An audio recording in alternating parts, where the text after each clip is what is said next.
In primetime news this evening, Prime Minister talks election and cabinet reshuffle.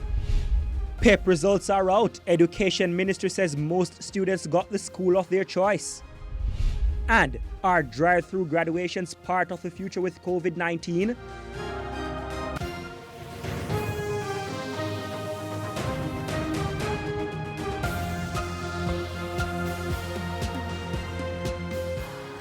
Good evening and welcome to Primetime News, on air and online at onespotmedia.com. I'm Herman Green. And I'm Janella Precious. Also this evening, the Financial Week, sports commentary, e-prime and weather. But before the break, the feedback question. Our question this evening: what are your thoughts on the proposal to cap sexual harassment complaints to 12 months after the incident? You can share comments online, facebook.com/television Jamaica, and tweet us at Television Jam.